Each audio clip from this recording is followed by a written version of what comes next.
새벽기도 함께 하신 우리 성도님들 환영합니다. 우리 영상으로 참여하시는 분들도 환영합니다. 우리 찬송가 202장으로 하나님 앞에 영광 돌려드리겠습니다. 202장 찬송입니다.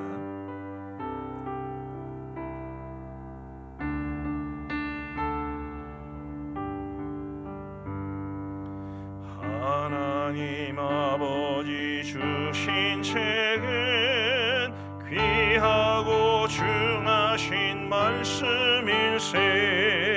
기쁘고 반가운 말씀 중에 날 사랑한단 말 참 좋도다. 주께서 나를 사랑하니 즐겁고도 즐겁도다.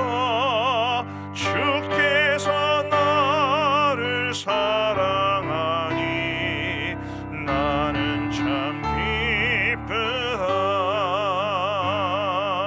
구속의 은혜를 저버리고 어긋난 딴 길로 가다가도 예수의 사랑만 생각하면 곧 다시 예수께 돌아오리.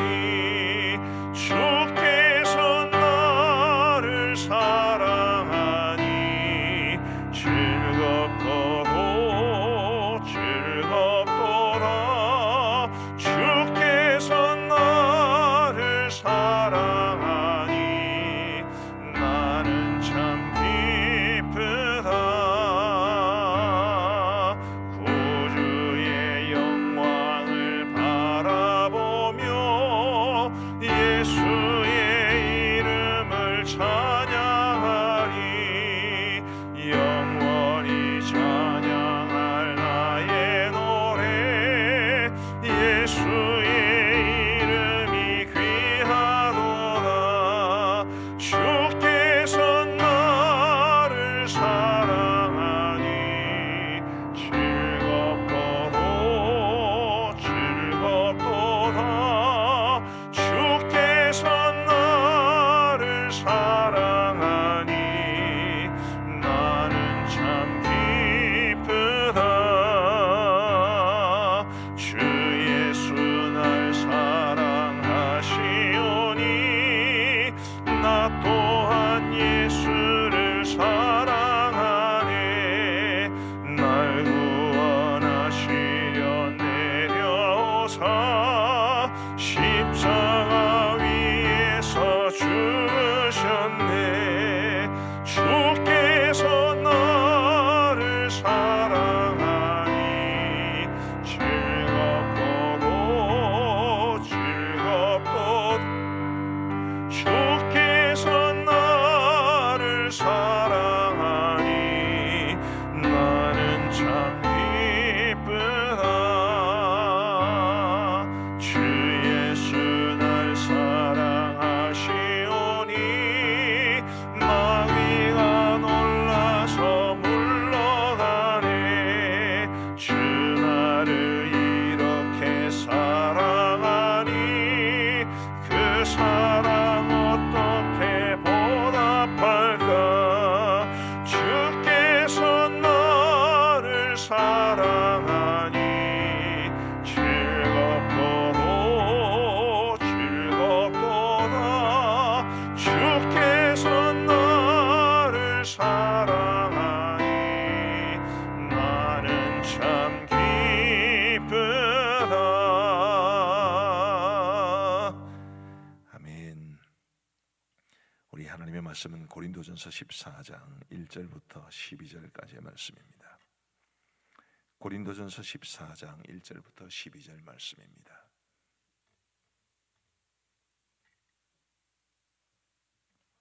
우리 하나님의 말씀을 교독하시겠습니다. 고린도전서 14장 1절부터 12절입니다. 제가 먼저 1절을 읽겠습니다. 사랑을 추구하며 신령한 것들을 사모하되 특별히 예언을 하려고 하라. 방언을 말하는 자는 사람에게 하지 아니하고 하나님께 하나니 이는 알아듣는 자가 없고 영어로 비밀을 말함이라. 그러나 예언하는 자는 사람에게 말하여 덕을 세우며 권면하며 위로하는 것이요 방언을 말하는 자는 자기의 덕을 세우고 예언하는 자는 교회의 덕을 세우나니 나는 너희가 다 방언 말하기를 원하나 특별히 예언하기를 원하노라. 만일 방언을 말하는 자가 통역하여 교회의 덕을 세우지 아니하면 예언하는 자만 못하니라. 그런즉 형제들아, 내가 너희에게 나아가서 방언으로 말하고 계시나 지식이나 예언이나 가르치는 것으로 말하지 아니하면 너희에게 무엇이 유익하리요? 혹 필이나 금은고와 같이 생명 없는 것이 소리를 낼 때에 그 음의 분별을 나타내지 아니하면 필이 부는 것인지 금은고 타는 것인지 어찌 알게 되리요? 만일 나팔이 분명하지 못한 소리를 내면 누가 전투를 준비하리요? 이와 같이 너희도 혀로서 알아듣기 쉬운 말을 하지 아니하면 그 말하는 것을 어찌 알리요? 이는 허공에다 말하는 것이라. 이같이 세상에 소리의 종류가 많으나 뜻없는 소리는 없나니 그러므로 내가 그 소리의 뜻을 알지 못하면 내가 말하는 자에게 왜곡인이 되고 말하는 자도 내게 왜곡인이 되리니 그러므로 너희도 영적인 것을 사모하는 자인즉 교회의 덕을 세우기 위하여 그것이 풍성하기를 구하라. 아멘. 고린도 교회는 은사가 굉장히 많은 교회였습니다. 그 중에서도 방언의 은사, 예언의 은사가 풍성했습니다. 그 방언의 은사와 예언의 은사와 관한 말씀이 이제 고린도전서 14장 말씀인데, 이 방언과 예언에 관해서 조금 구체적으로 말씀을 드리고 난 다음에 본문의 이야기를 말씀을 드리겠습니다. 성경에 방언이 처음 등장한 것은 사도행전 2장에 있습니다. 오순절날 그 명절을 지키기 위해서 세계 곳곳에서 온 유대인들이, 아무래도 외국에 사는 유대인들이면 유대 말보다는 그 나라의 말에 더 익숙하겠죠. 근데 그 사람들이 몰려왔을 때 베드로가 성령의 충만함을 받아 자기 말로 이야기를 했는데, 유다 방언으로 이야기를 했는데 알아듣는 사람들은 다 자기 나라 말로 알아들었다고 했습니다. 요즘식으로 말하면, 제가 설교를 하면 미국에서 사람은 미국 말로, 일본 사람은 일본 말로 그렇게 알아들었다는 뜻입니다. 대빵 아니겠습니까? 구글 통역기가 필요 없는, 그게 첫 번째 방언이었습니다. 언어적 방언이라고 그럽니다. 말로 나타나는 방언이라 이거지. 그런데 이후에 비언어적 방언이 나타나기 시작했습니다. 우리가 흔히 생각하는 그 방언입니다. 뭐라고 말은 하는데 옆에 있는 사람은 도무지 알아듣지 못하는 그런 비언어적 방언이 나타나게 되었습니다. 오늘 본문이 말하는 것은 바로 그 비언어적 방언입니다. 이 비언어적 방언은 오래 가지를 못했습니다. 역사 속에서 정확한 기록을 찾을 수는 없지만 이 방언은 10몇 세기 동안 중단되었습니다. 그러다가 미국 LA 근처에 가면 아주사라는 거리가 있는데요, 그 아주사 거리에서 큰 부흥운동이 일어났던 적이 있습니다. 그 부흥운동 때 10수세기 만에 방언이 다시 회복되어서 오늘까지 이어져 오고 있습니다.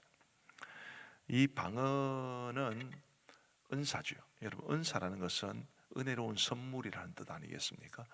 선물은 모든 사람에게 주어지는 것은 아니지요. 예를 들면 누군가 저에게 선물을 한다 할 때 할 수도 있고 안 할 수도 있고, 이 사람에게는 하고 저 사람에게는 안 할 수도 있고, 그게 선물 아닙니까?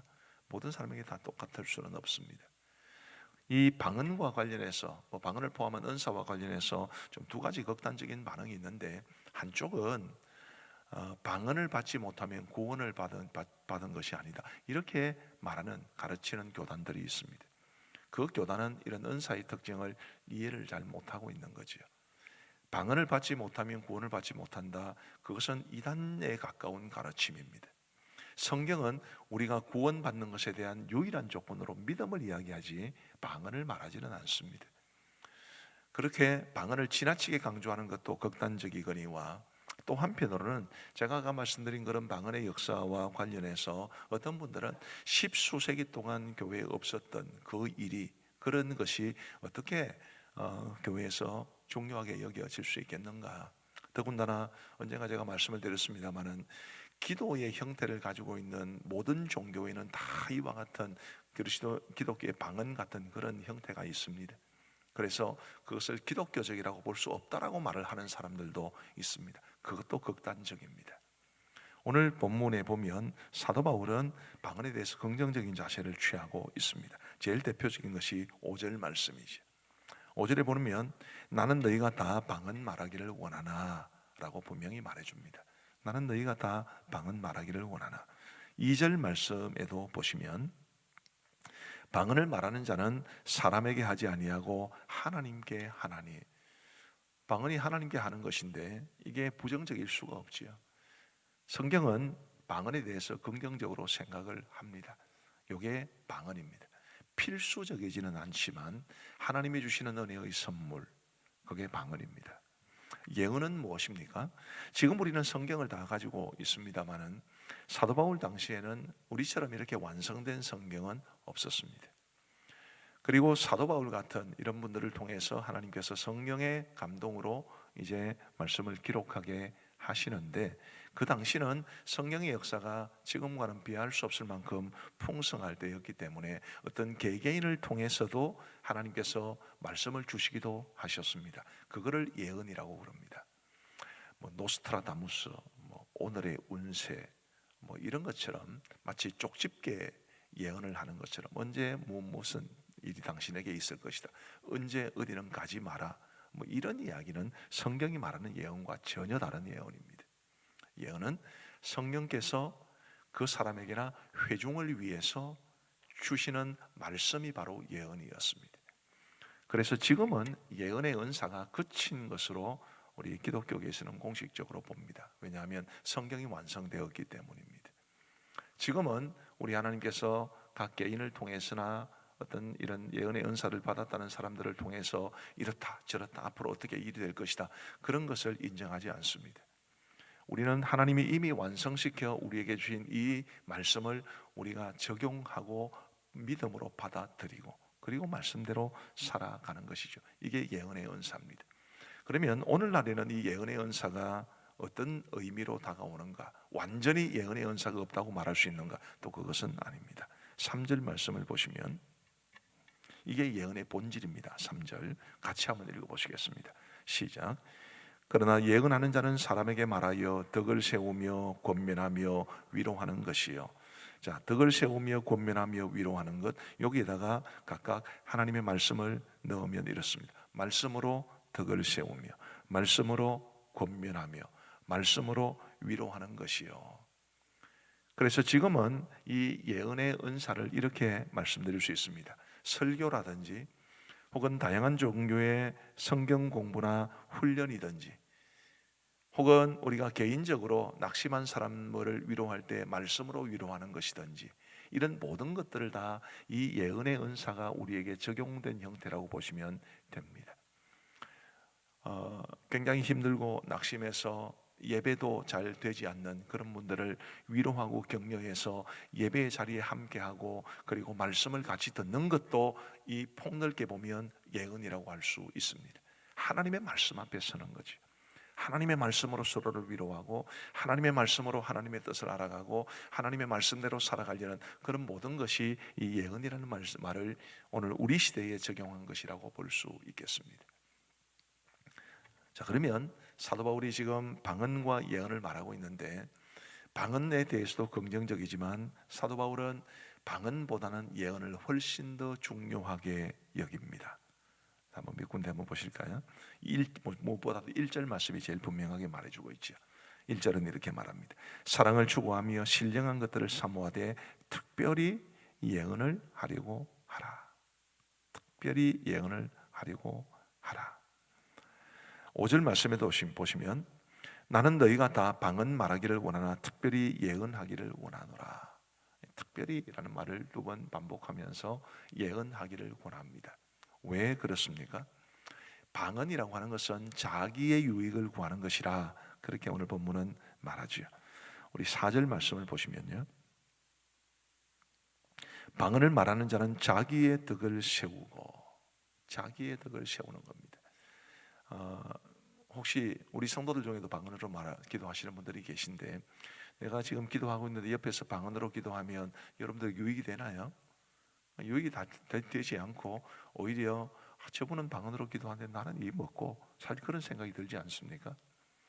방언은 철저하게 자기의 유익을 위한 것입니다. 그것도 유익하기 때문에 사도 바울은 방언에 대해서 긍정적인 자세를 가지고 있기는 합니다만은 예언보다 더 강조하지는 않습니다. 예언은 자기의 유익을 구하는 것이 아니라 교회의 덕을 세우는 것입니다. 오늘 본문에 교회의 덕이라는 말이 자주 나옵니다. 3절 말씀에 보시면 그러나 예언하는 자는 사람에게 말하여 덕을 세우며 라고 그러죠. 4절 말씀에도 보시면 방언을 말하는 자는 자기의 덕을 세우고 예언하는 자는 교회의 덕을 세우나니 이렇게 말합니다. 5절 말씀에도 보시면 나는 너희가 다 방언 말하기를 원하나 특별히 예언하기를 원하노라. 만일 방언을 말하는 자가 통역하여 교회의 덕을 세우지 아니하면 예언하는 자만 못하니라. 그럼 예언은 교회의 덕을 세우는 것임을 말해줍니다. 12절 말씀에도 보시면 그러므로 너희도 영적인 것을 사모하는 자인즉 교회의 덕을 세우기 위하여 그것이 풍성하기를 구하라. 이렇게 말씀하고 있습니다. 예언이 교회의 덕을 세운다라는 것은 이런 뜻입니다.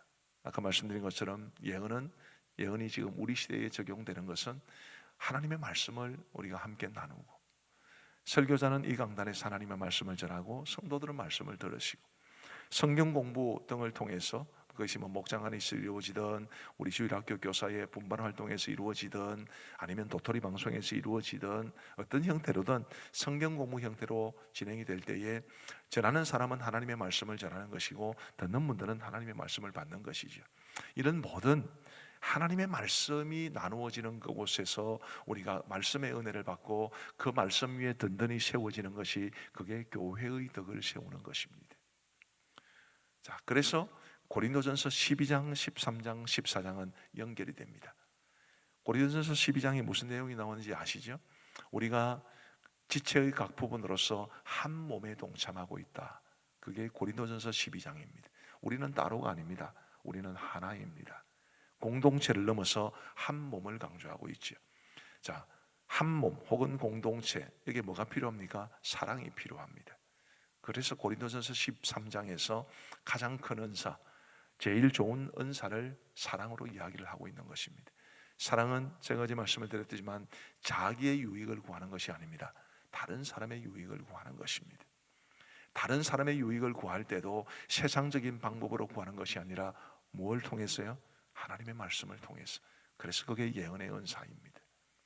예언의 은사가 우리 각 사람이 하나님의 말씀으로 충만해지고 말씀의 은혜를 누리고 우리 서로가 사랑하는 마음으로 하나님의 말씀을 나누고, 그래서 우리 모두가 믿음 안에 든든히 세워지는 것이 그게 교회의 덕을 세우는 것입니다.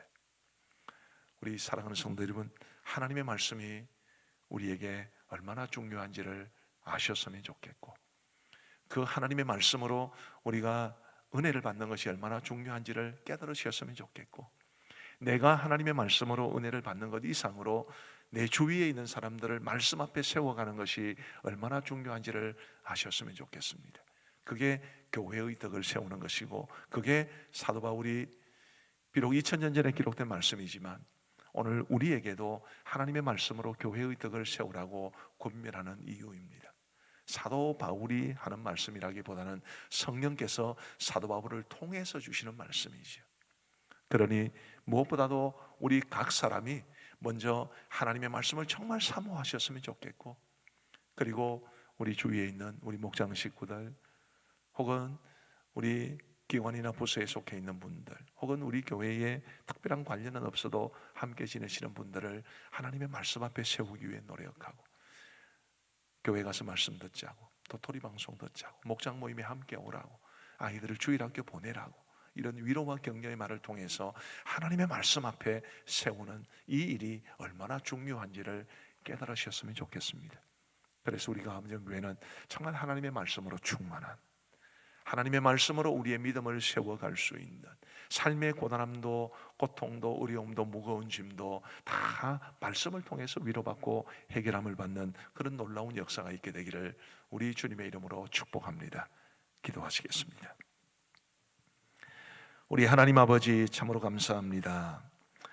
오늘 우리 주기도 특별 새벽 기도회 8주차 넷째 날 새벽을 저희들에게 허락하시고 우리 하나님 앞에 새벽 제단 쌓을 수 있도록 인도하여 주신 것을 감사합니다.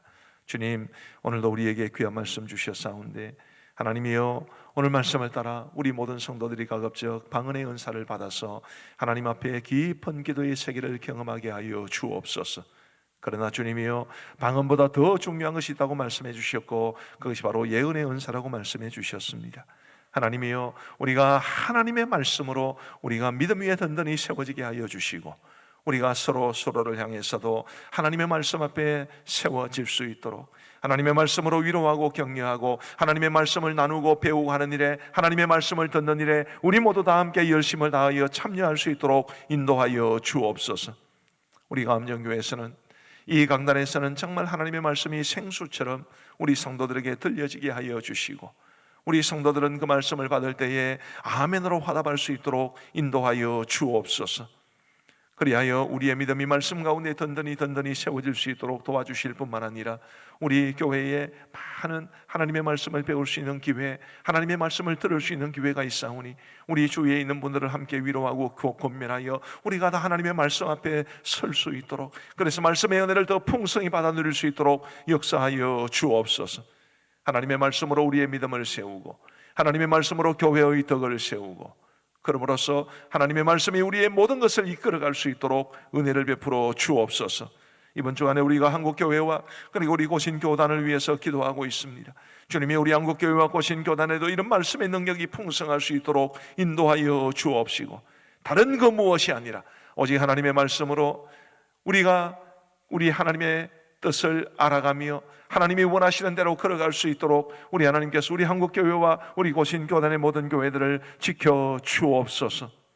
하나님 아버지, 오늘도 우리에게 새날을 주시니 감사합니다. 이 하루를 살아가는 동안에도 우리 주님과 동행할 수 있도록 도와주시고, 주님의 말씀대로 살아갈 수 있도록 인도하여 주옵소서. 하나님 아버지, 우리 모든 성도들의 삶에 고단함이 있습니다. 아픔이 있고 슬픔이 있고 억눌리는 것이 있습니다. 그 모든 것들을 기도로 승화하여 주님 앞에 아뢰일 수 있도록 도와주시오며, 우리 성도들이 주님 앞에 간절히 기도할 때에 우리 하나님께서 들응답하여 주시사 놀라운 하늘의 은혜로 채워 주옵소서. 그리하므로 우리 성도들의 가정이 평안하게 하시고 천국 같은 가정 되게 하시고, 혹시 불신 가족이 있는 가정은 속히 온 가족이 예수님을 믿어 믿음으로 하나 되는 역사가 있게 하여 주옵소서. 자비로우신 아버지 하나님, 간절히 바라옵고 소원하옵기는 우리 가암정교회 모든 성도들의 가정에 자녀들이 주 안에서 형통케 되기를 간절히 원합니다. 우리 성도들이 자녀들을 위해 설리는 그 눈물의 기도가 하나님 앞에 응답될 수 있도록 역사하여 주옵소서. 우리 교회 성도들 중에는 연로하신 부모님들에 대한 염려와 걱정으로 많이 무거운 분들도 계실 줄 아오니, 하나님이 우리 성도들의 부모님들의 남은 생애를 주님이 지켜 주옵소서. 하나님, 우리 교회가 늘 하나님의 기쁨이 되는 교회가 되게 하시고 하나님의 말씀이 흥황하는 교회가 될 수 있도록 도와주시옵고, 하나님이 맡기신 모든 사역들 믿음으로 행할 수 있도록 인도하여 주옵소서. 오늘 교회 사역 가운데 함께하여 주시기를 간절히 원합니다. 은혜 안에 거하는 삶 성령 공부반이 있습니다. 우리 가음정 새소식반, 바울 새소식반, 에베네셀 새소식반, 그리고 파랑새 새소식반, 우리 새소식반이 영상 새소식반으로 아이들을 만나 말씀을 가르치게 됩니다. 우리 하나님이여, 이 모든 우리의 몸부림을 통해서 우리 하나님 앞에 영광이 되게 하시고, 오늘 저녁에 있을 우리 도토리 방송회에도 함께하여 주옵시고, 많은 성도들이 도토리 방송을 통해서 말씀의 은혜를 나누며, 또한 이어지는 우리 SNS 목장 모임이나 줌 목장 모임을 통해서 우리가 오늘 배운 말씀처럼 하나님의 말씀으로 서로를 위로하고 격려하고 나눌 수 있도록 은혜를 베풀어 주옵소서. 자비로우신 아버지 하나님, 우리가 보내는 선교사임을 늘 기억하게 하시고 선교사님들과 선교지와 선교사역을 위해서 기도하기를 쉬지 않도록 도와주옵소서. 우리 원로 목사님을 비롯한 모든 파송 선교사님들, 우리 협력 선교사님들을 기억하시고 안전과 건강을 지켜주시며, 주님이여, 우리 선교사님들의 선교지 가운데는 미얀마처럼 국내 사정이 원활하지 못하고 또 소란하고 안정되지 못하여 선교사역이 제대로 이루어지지 못하는 곳들도 많이 있사오니, 주님이여 도와주셔서 모든 선교지가 안정되게 하시고 선교사역에 힘쓸 수 있도록 인도하여 주옵소서. 또한 전 세계에는 예수님을 믿는 믿음으로 인해 핍박받는 그리스도인들이 있는 곳도 많이 있습니다. 주님이여, 속히 교회와 그리스도인들을 위한 핍박이 멈출 수 있도록 도와주시고, 우리가 이름도 모르고 얼굴도 모르지만 우리 예수님을 믿는 형제 자매 그리스도인들이 그 핍박 속에서도 믿음을 지켜낼 수 있도록 역사하여 주옵소서. 하나님 아버지, 러시아의 침공을 받고 있는 우크라이나를 불쌍히 여겨주시기를 간절히 원하오며, 하나님의 속히 전쟁이 그칠 수 있도록 그 땅에 평화가 찾아오고 그리고 나라를 재건해갈 수 있도록 인도하여 주옵소서. 이 나라의 민족을 지켜 주시기를 간절히 원합니다. 새로운 대통령이 당선되고 이제 현 정부에서 다음 차기 정부로 모든 것이 이양되어야 되는데 그것을 지켜보는 우리 국민들의 마음이 무겁사오니 하나님이여 모든 일들이 다 원활하게 이루어지게 하여 주시고 주님, 이념으로 혹은 지역으로 혹은 나이로 칼갈이 나뉘어지는 이 나라가 하나 되는 역사가 있게 하시며 이 일을 위해서 우리 한국교회가 앞장설 수 있도록 인도하여 주옵소서. 이제 우리가 개인적으로 기도하는 시간 갖겠사오니 우리의 기도에 귀 기울여 응답해 주시기를 간절히 원하옵고 예수님 이름으로 기도하옵나이다. 아멘. 이제 우리 개인적으로 기도하시겠습니다.